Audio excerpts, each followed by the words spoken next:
Masayang araw mga ka-PL. Ano na? Masaya na ba ang lahat? Masaya ba tayong lahat mga ka-DDS buong mundo, mga kababayan? Kung tayo po nagsasaya dahil sa maagang proklamasyon po ng ating pangalawang Pangulo na tatakbo siya sa pagka-presidente sa 2028, mga kababayan, marami pong naghihinagpis. Marami pong umiiyak na mga dilaw, kakamping at mga dilawan. Yan, yung tatlo na yan mga kababayan. Umiiyak sila ngayon.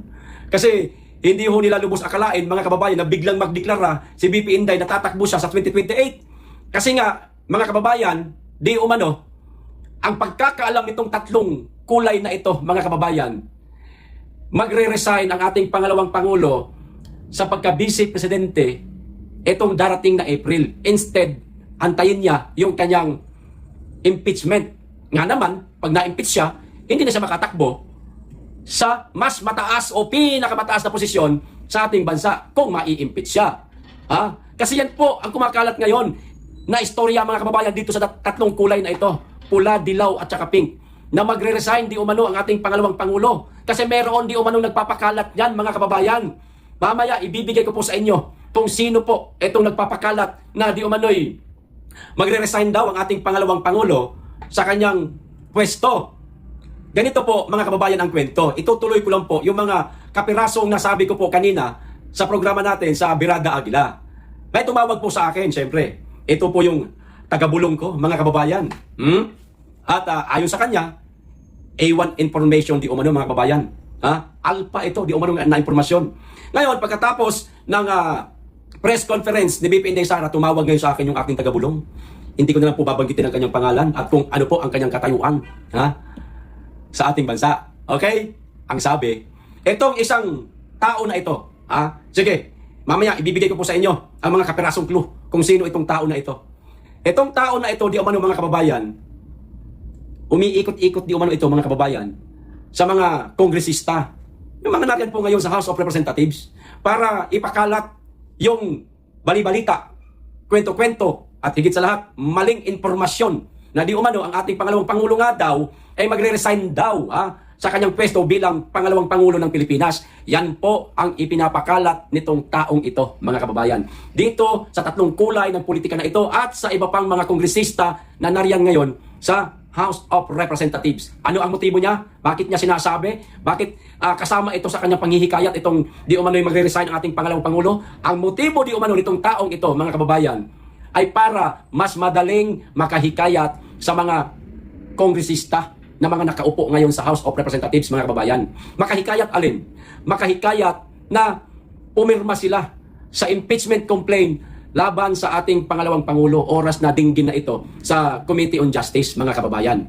Kinukumpleto pa po nila yung 1/3 na pipirma laban sa impeachment sa ating pangalawang Pangulo. No? At ginagamit nilang armas itong salitang ay magre-resign na yan si Inday. Wala na kayong dapat katakutan. Pwede na kayong pumirma sa kanyang impeachment. Pumirma na kayo kasi magre-resign na yan, hindi natatakbo yan sa presidente sa 2028. Yan po ang ginagamit, di umano, na kwento nitong isang taong ito, mga kababayan. Dahil nga sa kanilang mga kasinungalingan, nakakonvince ho sila, mga kababayan, ng kulang-kulang 1/3 na mga kongresista para pumirma laban sa impeachment sa ating pangalawang Pangulo. Pero, wag ho kayong mag-alala. Bakit? Kahit pa sabihin natin nanghihikayat sila at yan ang sinasabi nila. Huwag po kayong mag-alala mga kababayan. Bakit? Kulang pa po ng 25 na mga kongresista na nahikayat nila. Kulang pa po ng 25. Para maging kumpleto yung 1/3 na boboto kontra sa impeachment sa ating pangalawang Pangulo o para sa impeachment sa ating pangalawang Pangulo. Kulang pa po ng 25 congressman, mga kababayan. Ngayon, di umano natulugan mga kababayan ng Office of the Vice President, syempre. Meron pong napakalakas na intelligent ang ating pangalawang Pangulo. Kahit wala ng pondo, may mga intel yan. At magagaling talaga ang mga intel ng ating pangalawang Pangulo. Maaaring nalaman nila itong mga kwento-kwento na ito na naghahanap na di umano itong mama na ito sa House of Representatives, nanghihikayat na para pumirma sa impeachment ni Inday Sara gamit ang salitang mag-resign na di umano ang ating pangalawang Pangulo. Ngayon, biglang nagkaroon po, di ba, ng press conference ang ating pangalawang Pangulo na ikinagulat po ng karamihan bago pa man magsimulang magsalita si BP Inday Sara. Kasi marami po sa atin ang hindi nakapansin. Hindi niyo po napansin. Tinanggal po nila ang logo ng Office of the Vice President, mga kababayan. Merong nagsasabi na okay lang daw natanggalin ang logo ng Office of the Vice President kasi pang-personal naman di umano yung kanyang sinabi. Kasi hudang pang-personal, kasi hudang pang-politika, basta pag nagpatawag ng press conference ang isang elected official, lalo na isa sa pinakamataas na posisyon sa ating bansa, hindi mawawala. Dapat ang logo ng Office of the Vice President. Optional yan. Depende sa kanya kung ilalagay niya o tatanggalin niya. At yun na nga ang nangyari. Tinanggal nila, mga kababayan, yung logo. Kasi nga, sinakyan ni BP Inday Sara, mga kababayan, yung ipinapakalat nitong isang taong sinungaling na ito. At yun ang ginagawa niyang panghikayat sa mga iba pang kongresista para pumirma sa impeachment ni BP Inday Sara. Ang alin? Yun nga, na di umano'y magre-resign ang ating pangalawang Pangulo. Mga kababayan, nalaman yan ng Office of the Vice President. Biglang nagkandak ngayon ng press conference. Walang inilagay na logo. Sinakyan ni Inday Sara yung pakalat nila na maling balita. Na akala nila, yung press conference na yan, kanina, na nangyari, buong akala nila, mga kababayan, magre-resign na ang ating pangalawang Pangulo. Ito na yung hinihintay nating lahat. Isip-isip siguro nitong tatlong kulay na ito, mga kababayan. Ito na, totoo yata yung sinasabi nitong isang tao na ito na magre-resign na ang ating pangalawang Pangulo. Nagpatawag ng media para sa isang press conference pero wala ang logo. Di ba, gay? Mapapaisip ka, di ba? Kapag wala ang logo ng isang tanggapan habang mayroong magtatalumpati, lalo na siya mismo, yung nakaupo sa isang ahensya ng gobyerno na yan, maggugulat ka, magtataka ka. O nga no, bakit walang logo? Baka totoo. Sinakyan ngayon ni Inday Sara yan, mga kababayan, yung ipinapakalat nila. Pero mali ang narinig nila. Kita nyo na kung gaano katalino ang ating Vice Presidente. Napahiya sila, mga kababayan. Napahiya ho sila, mga kababayan. Ang buong akala nitong tatlong ito, baka lang ito sa akin lang ito. Maaaring ang buong akala nitong tatlong kulay na ito ng politika, mga kababayan, magre-resign na si Inday Sara, pero iba po ang narinig natin Iba po ang mga sinabi niya Diniinan niya palalo, mga kababayan na tatakbo siya sa pagka-presidente sa 2028. Matagal na, isang taon na nakalipas, nabanggit na po ng ating pangalawang Pangulo. Sinabi niya na 2026, mga month of December, third week, maaari ako magdeklara kung tatakbo pa ako sa pagka-presidente sa ating bansa. Malalaman nyo yan, antay-antay ninyo, pero hindi na po pinaabot ni BP Inday Sara sa mga panahon at oras na yon, mga kababayan. February pa lang, 2026, nagdeklara na ang ating pangalawang Pangulo. Maagang deklarasyon ito, mga kababayan, na ikinagulat po nitong tatlong kulay ng politika na ito na maaaring meron po silang mga standard bearer sa pagka-presidente sa darating na halalan 2028. Imposibleng meron po yan. Maaring magkaisa po itong tatlong ito o maaring magkanya-kanya po sila. Pero sa mga nakikita ho natin ngayon, parang kanya-kanya po sila. Or maaring magkaisa itong dilaw at saka pink. Yan, maaring magkaisa yan. Pero ang nais din itong pula, magkaisa silang tatlo. Di po ba? Pero hindi maaari yan. Kasi matataas po ang pride o ego nitong mga dilaw na kasama nila ang pink talaga. Dilaw din naman yan, nagpalitan ng kulay. Mataas din ang ego nito. Gusto rin nila na meron silang kandidato sa pagka-presidente sa 2028. Meron din ang pula. So, maaaring maging tatlo na mga presidential candidates, mga kababayan, sa 2028. Inday Sara, ang pula, ewan ko kung sino yung magiging magiging kandidato nila, at ang dilaw, kasama ng pink dyan. Ewan ko kung sino rin ang magiging kandidato nila. Magulo pa yan. Merong si Leni Robredo, meron namang si Risa Hontiveros. Aliman dyan sa dalawa, wala tayong dapat katakutan. Napakalakas po ng ating pangalawang Pangulo, Inday Sara Duterte, para sa 2028. Ngayon, balik tayo doon sa kwento. Nalaman ni Inday Sara. Sinabi niyang tatakbo siya sa 2028. Ano kaya ngayon, mga kababayan? Ang reaksyon nitong mga tatlong kulay na ito, no? Nagulat sila no? At ang higit sa lahat dito, mga kababayan, na pabor sa ating mga DDS, pabor kay Inday Sara, yung mga nahikayat po nila na 1/3 ng mga kongresistang maaari pumirma sa impeachment sa ating pangalawang Pangulo, bagamat nahikayat na ho nila dahil nga doon sa kasinungalingan nitong isang tao na ito na ipinapakalat niyang magre-resign na di umano si BP Inday Sara. Yung mga nagdesisyon, dahil mga nahikayat na sila, yung mga nagdesisyon, mababago po ang kanilang plano, mga kababayan. Kasi pinasakay po sila sa istorya na hindi natatakbo yan. Magre-resign na nga hindi natatakbo yan. Kaya, tara na kayo. Mahikayat ko na kayo. Pumirma na kayo sa impeachment sa ating pangalawang Pangulo. Yan. Kaso nga, binawi. Hindi binawi. Biglang nagsalita si BP Inday Sara. Sinabing tatakbo siya. Ngayon, yung mga nahikayat na nila, gulo-gulo isip na yan, mga kababayan, sigurado yan. Mababago na naman ang kanilang desisyon. Teka, sandali. Hindi kami pipirma pala. Hindi naman pala yata totoo yung sinasabi ng tao na yun na magre-resign si Inday Sara. Kasi nungalingan naman pala yun. O ayan, maliwanag, nagpa-press ko na at tatakbo siya sa 2028. Ay hindi totoo yun. Sinungaling yun. Pinasakay lang tayo noon para mahikayat na tayo na pumirma sa impeachment ni BP Inday Sara. Yan. Ha? Maaari mga kababayan ang magiging desisyon na nitong mga nahikayat nitong taong ito. Ha? Ngayon, para po hindi ho kayo mabitin mga kababayan kung sino man itong taong ito na nanghihikayat di umano na kumuha manghikayat sa mga kongresista, no? Manghikayat sa mga kongresista na pumirma sa impeachment ni Sara. Alam niyo po kung sino itong tao na ito, mga kababayan? Hindi ko po papakalanan muna, ha? Lalabas din po ito sa mga susunod na araw. Bibigyan ko lang po muna kayo ng clue. Lalaki. Yan. Lalaki, ha? Yan na, maliwanag na tayo, ha? Lalaki yan.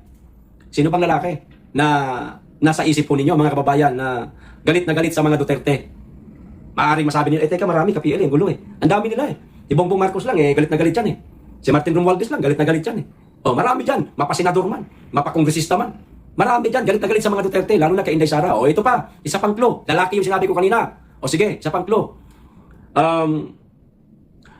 Hindi siya ngayon elected official.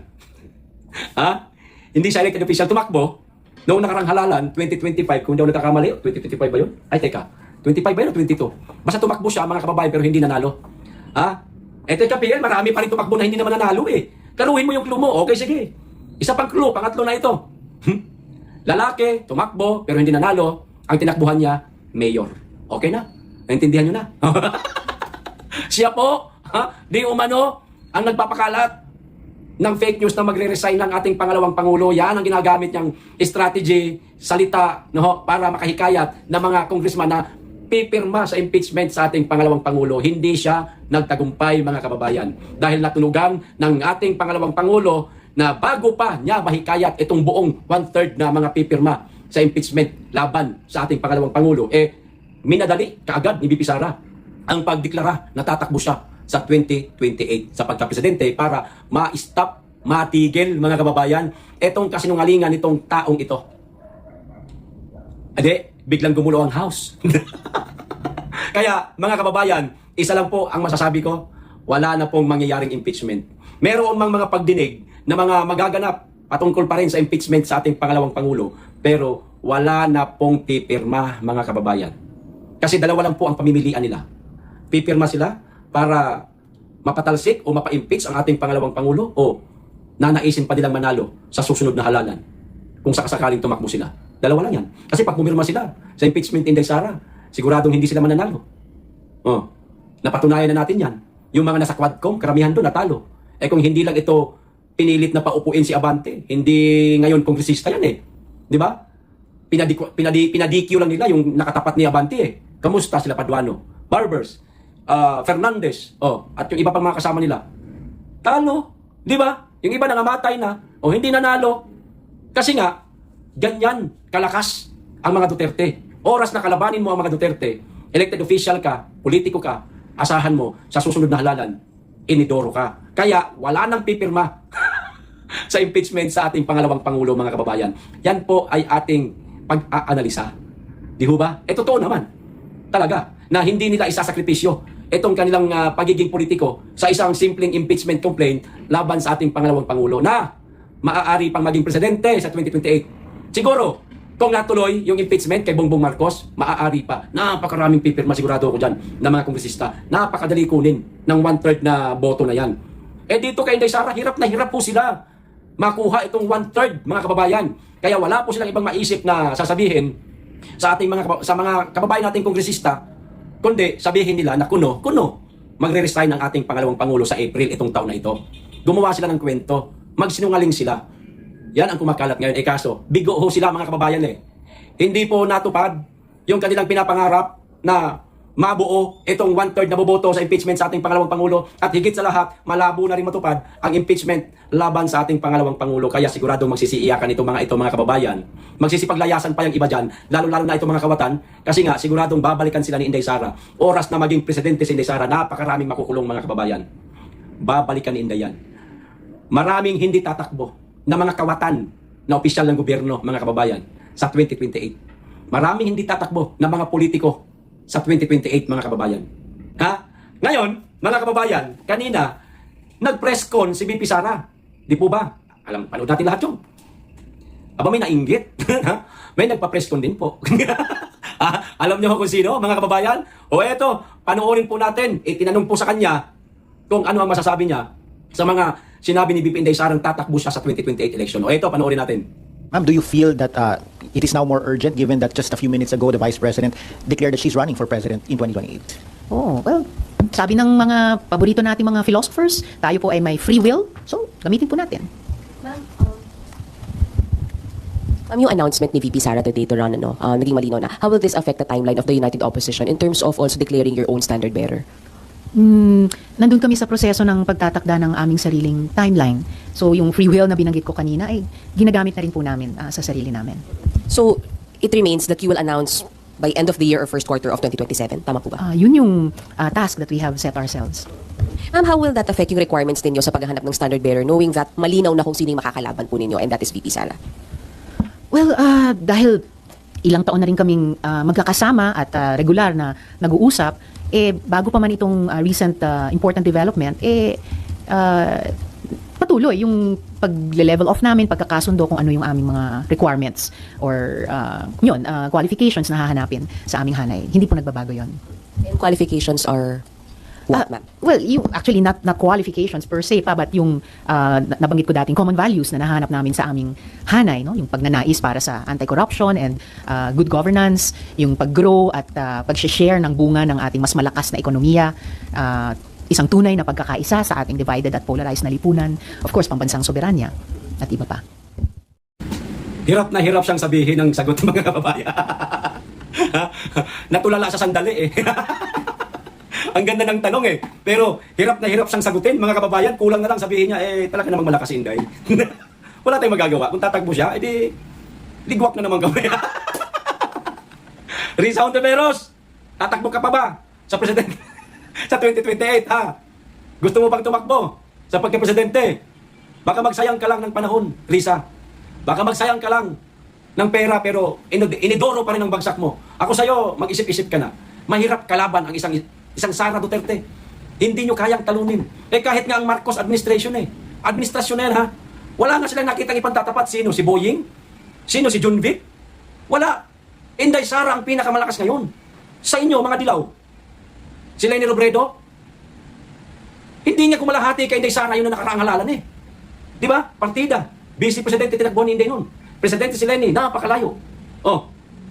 Walang matino na mga kandidato, itong tatlong kulay na ito sa politika, mga kababayan. Wala.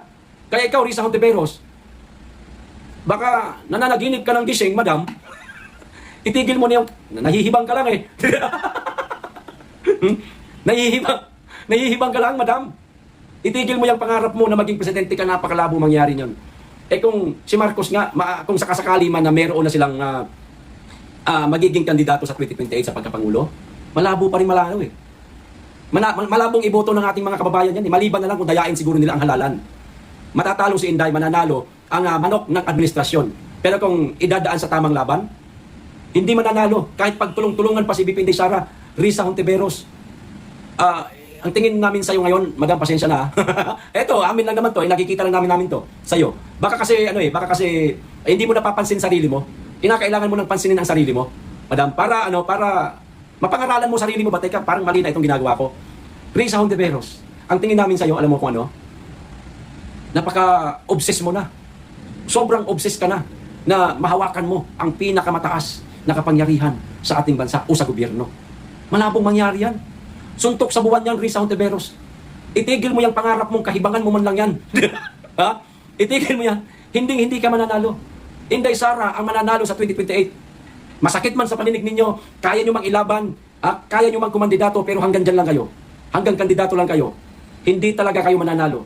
Kaya kung meron kayong awa sa sarili nyo, at hindi kayo matawag na nasisiraan na ng bait, hindi kayo matawag ng ating mga kababayan na nasisiraan na kayo ng bait, matakin nyo, sinong lalaban sa isang Inday Sara?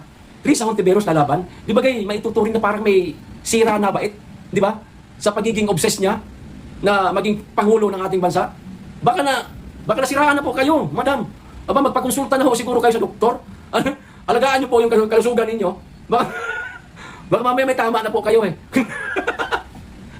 Di ba, mga kababayan? Ano ho sa palagay ninyo? Dito kay Risa Cantiveros, nakita niyo naman siguro po yung video. Ano po naging reaksyon ninyo nung matapos niyo panoorin yung video ni Risa? Paki-comment lang po, mga kababayan.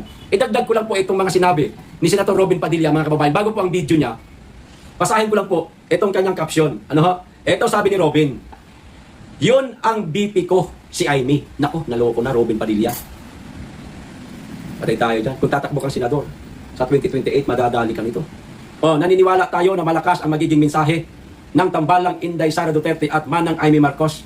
Isang panawagan para sa pagkakaisa at tunay na reconciliation ng bansa. Panahon na para maramdaman ng mga Pilipino ang lakas ng lideratong may tapat at paninindigan daw, sabi ni Senator Robin Padilla, mga kababayan. Ito na po yung video, panoorin po natin. Bakit naman yung iba nung nagdeklara wala namang reaksyon? Sir, kukunin ang diesel. Ano ba, yun ang BP ko, si Amy. Ano open kayo na maging running mate? Hindi po, si Amy ang gusto ko. Ano ko, Sara Amy. Amy as VP, sir, tinatulong ko. You can serve at ang Pilipinos sa parehas na babaeng leader. Panahon na para maramdaman ng mga Pinoy ang girl power. Kasi sulong din po actively. Yung sa akin. Oo, lahat. Pagka umiikot ako sa ibang bansa, yung lagi sinasabi ko, gusto ko talaga Sara Amy. Reconciliation. Naku, seryoso si Robin Padilla, mga kababayan. Tuwing nag-iikot daw siya, yan daw pong sinasabi niya, Duterte Marcos o Sara Amy. Pasensya na ha, Senator Robin Padilla. Ginagalang ka po namin bilang isang Duterte diehard supporter, kagaya namin. Pero Senator, ayaw na po namin talaga sa mga Marcos. Dala na kami sa mga Marcos. At hindi niyo po ba naalala yung sinabi mismo ni Amy Marcos na wala ng Marcos na mananalo sa susunod na halalan? Hindi po ba maliwanag sa inyo yon, Sir Robin Padilla? Hindi po ba maliwanag sa inyo yon? Inamin na mismo ni Amy Marcos na walang Marcos na mananalo. Kaya wag mo nang ipagpilitan yung Sara Amy na yan sa 2028. Ba't di mo baguhin? Ba't di mo na lang kasi aminin? Naknantutsa naman oo. Aminin mo na, Senator Robin Padilla. Aminin mo na ang mangyayari sa 2028 na tambalan. Sara Duterte, Robin Padilla, yan. Inililigaw pa ho ninyo eh. Okay na kami. Kung ikaw ang maging busy ni Inday, sigurado kami sa katapatan mo sa mga Duterte. Kitang-kita na namin yan. Hindi na may pagkakaila yan. Katapatan lang kung katapatan lang. Ikaw na rin mismo may sabi Kahit sunugin ka, mag-aamoy digong ka. Ikaw na lang ang mag-busy. Imbis na si Amy. Masasayang lang ang effort ni Inday Sara kay Amy kung sakasakaling silang matandem. Siyempre, ikakampanya niya si Amy. Ikakampanya ni Inday si Amy. Masasayang lang yung effort ni Inday. At higit sa lahat, masasayang na rin yung pagod ni Amy kasi hindi talaga iboboto yan. Kung gusto nyo pong makasigurado, Senator Robin Padilla, manood po kayo sa mga vlogger na pinag-uusapan na tandem, Sara Amy. Magbasa po kayo ng mga komento para meron po kayong ka-idea kung handa bang iboto ng ating mga kababayan si Amy o hindi. Para malaman po ninyo ang katotohanan. Okay, hanggang dito lang. Maraming salamat. Mag-iingat kayong lagi at higit sa lahat, mahalin natin ang Pilipinas.